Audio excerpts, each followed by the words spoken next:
Well, good morning. It's me, Kenny Polcari, your host of the party, and I am coming to you live today from the 16th floor here in New York City. You can look out the window there and see out over the Hudson River. It is going to be a beautiful day here in New York City, probably about 70 degrees or so. It was 65 at last night.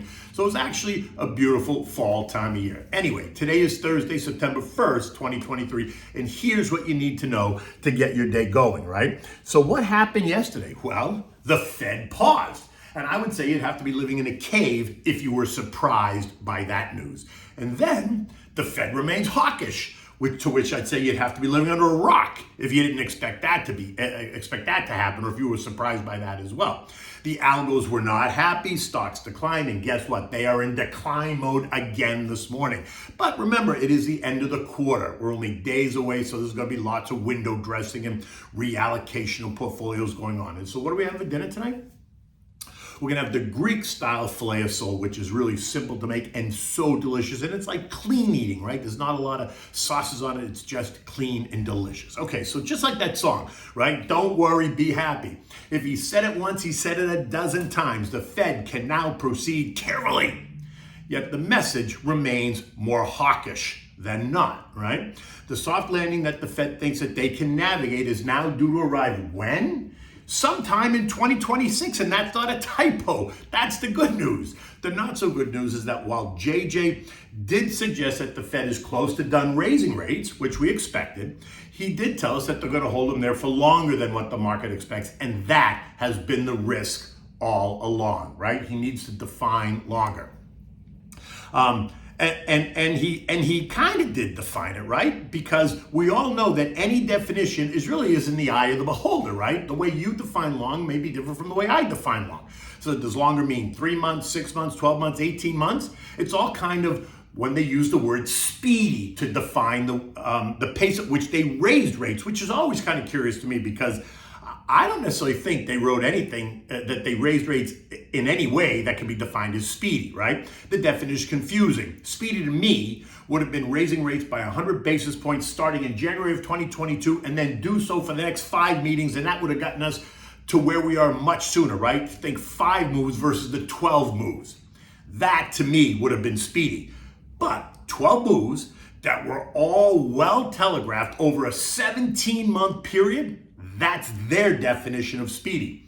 I never really understood that, but it is what it is. And if they say that's what it is, then I guess it must be true, which leaves us now to define the word longer. And as of yesterday, longer is now defined as 12 months, right? Versus the 8 months that it was defined as only 3 days ago. Remember, the cuts, of which there was supposed to be 4 next year, were expected to begin in May of 2024, which was 8 months from now. But yesterday, JJ made it very clear that 4 is out and that it appears there's only going to be 2 rate cuts, and that's not even guaranteed by any stretch, and that they won't start until the fall of 2024, which is 12 months from now, right? The other cuts, they got pushed sometime into 2025 and beyond, and so the algos ended up being very disappointed, and that put pressure on risk assets across the board, right? Stocks fell, bonds fell, gold fell, oil fell, all while the dollar index rose and bond yields rose, right? After thrashing around all day, reacting to every sentence that JJ uttered, stocks ended the day lower across the board. The Dow down 77 points or 0.2, and the S&P's down 42 points or 0.9. The NASDAQ got punched in the face again. Of course they did, falling 210 points or 1.5%. The Russell lost 16 points or 0.9, while the transports actually bucked the trend. They ended up but less than 1 point, right? Essentially flat, which by the way is still a little bit surprising to me, but that is what it is. Bonds plunged, and that sent yields to 15-year highs. The 2-year yield is now at 5.16%. That's up from 5% on Monday. The 10-year yield ended at 4.4%. That's up from 4.3% on Monday, right? But don't worry, the Fed can proceed carefully. So I guess the Fed is going to proceed carefully, right? But do not discount the challenge of higher rates on investor psyche and then on market valuations. I mean, 5.15% riskless for 2 years for a portion of your money. And if you want shorter duration, the 3 and 6 month bills are yielding 5.5 and nearly 5.6% on 3 and 6 months respectively. That will and is causing investors to reprice risk. right? Watch what happens when those yields approach closer to 6%. Thus, we have the weakness in stocks. But we talked about this. This is not new. This should not catch anyone off guard. Now, while JJ kept the inflation target at 2%, that's his goal, there are some that still think he's going to adjust that target to 3%, right, in the months ahead, taking it from 2 to 3%. But let me be clear, that did not happen yesterday. But it doesn't mean that it's not going to happen at some point in the future. Now, what JJ also has to be, what he was not very clear about, but he has to be, is what happens if we get a 1970s style wage price spiral inflation, something that I've been warning about. Because when wages keep going higher, companies need to find that money to pay those workers. And where do they do that? All right, they raise prices, right? Just remind yourself of what's been happening recently. The UPS Teamsters National Master Agreement included historic wage increases. The pilots union got 34 to 40% wage increases. UAL up 40%, American Airlines up 21%, Delta up 34%. And now the UAW workers, they want a 36% increase in wages, but they only want to work 4 days a week versus 5 days. So that 36%, that's really closer to 70%. Right? Are you beginning to see how this wage price spiral inflation thing works?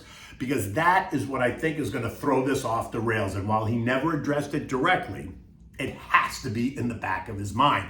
But let's see, because in the end, it is inflation that's going to drive the policy adjustments, or at least that's what he tells us it is, right? So yesterday's action caused a move into those defensive sectors, the underperforming ones that I have been talking about. Utilities, consumer staples, real estate, and healthcare, all sectors that are not sexy. They're boring, in fact. They've underperformed all year, right? They all ended up slightly, but they weren't down, right? They were actually in positive territory versus the other ones. Tech down 1.5%, communications down 1%, consumer discretionary down 1%, home builders down 1.2%, disruptive tech down 1.8%, semis down 1.7%, and some of the year's big winners, right? NVIDIA down 2.8%, C3.AA down 3.2%, Amazon down 1.7%, Apple down 2%, Microsoft down 2.5%, Meta down 5.5%, Google down 4.5%. Right? And remember, it is also approaching the end of the quarter. So there's going to be a lot of this quarter end window dressing, which means that asset managers are going to take some profits in the outperformance and reallocate that money into sectors and names that are now expected to stabilize and offer some stability in the months ahead. It's called risk management, and that's what they get paid for. So that's why that happens, and it happens every quarter, and it should. This morning, U.S. futures are down. Dow futures down 210. The S&P is down 38. The Nasdaq down 175. The Russell is down 15 points. More hawkish central bank moves around the world confirm what we heard from the Fed. Sweden and Norway both raised rates and suggested that there could be more to come. Switzerland, though, held rates steady, which was expected. And the Bank of England, which was due out at any moment, it was a 50-50 shot. They did not raise rates today. But they left the door open to further hikes, all while mimicking what the Fed said, saying in any event, rates will remain higher for longer. European markets are all lower by more than 1% across the board. Now, investors here have to reconsider the latest Fed policy and the extent of the hawkishness that we heard, right? JJ suggested that there would be at least one more hike this year, and he hinted that we could see some more hikes in early 2024 if the data demands it. He then cut the idea of rate cuts by 50% for next year, taking the expected cuts from 4 to 2. And even that's not cast in stone. That's all data dependent, right? So investors now need to reconsider what they're willing to pay for stocks in this new picture. Currently, stocks are trading at about 19.8 times 2023 earnings, which is well ahead of the historical average, about 16 times. And with 2-year rates now pushing 5.15% and likely going higher, and a hawkish Fed, investors now have to decide what they're comfortable paying. I guess we're gonna find that out, right? The 200-day moving average trend line at 41.88 represents 18.8 times the current year's earning. Just saying. Now, the intermediate term trend line is at 43.73. That's down 29 points from where we closed yesterday. And with futures under pressure this morning, we're going to test it. We're going to test it right on the opening. Now we're going to have to see whether or not it holds. Remember, it is September and it is the end of the quarter, and I still think the path of least resistance is down, not up. I suspect we're going to violate it a little bit. I don't think it's going to create any drama, but I don't necessarily think it's going to hold right away. Oil is trading at 88.70. Gold is trading at 19.45. And the dollar index is up 21 cents at 105.55. The VIX is up 20% from 3 days ago, and this morning it's up again. And all this confirms is that investors are a little bit more anxious today than they were earlier in the week. And that makes sense. It's now about to test long-term resistance, the VIX, at 1763, which is a 16% move up from here. My gut says that we're going to move up, we're going to test it, we're going to kiss it, but we're not going to pierce it. Now, the S&P ended the day yesterday 44.02, and this morning it looks like we're going to test the intermediate support line right on the opening. I'm suggesting that it doesn't hold and that we move a bit lower before stabilizing, which is why being patient is a virtue, which is what I've been telling you. Yes, we still have the potential government shutdown staring at us, but like I said, this is about the drama, right? This will not price stocks in the long term. It may, though, provide opportunity in the short term, as a shutdown is going to cause some, he said, she said chaos, right? And then there's this UAW strike, which is still not settled and appears to be on a longer path as well. But don't worry, the analysts are already predicting a big holiday Christmas shopping season. I mean, you can't even make this stuff up. Who in their right mind would believe you, right?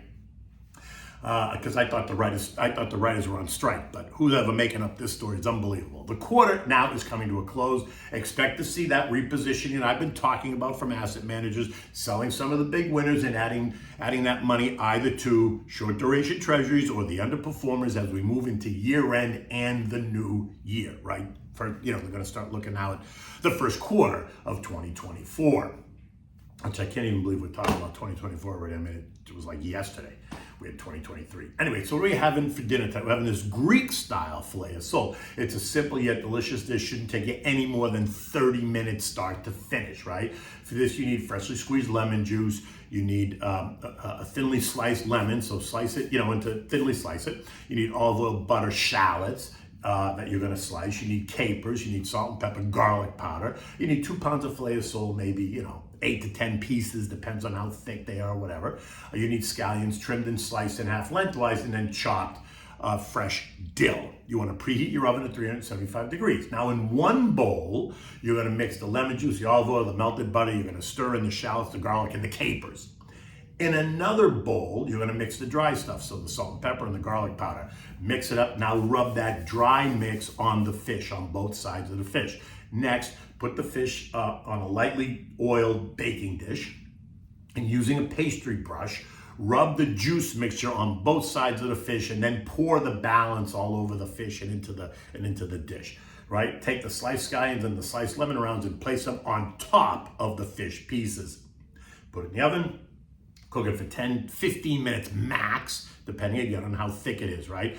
Don't overcook it. Remove and present this fish on warm plates. Garnish it with the chopped dill. Serve this with roasted potatoes and a tossed mixed salad dressed in very fresh lemon juice, olive oil, salt and pepper, oregano. Simple, clean, delicious. Nothing complicated about it. So look, it's a great dish. Shouldn't be that expensive to make.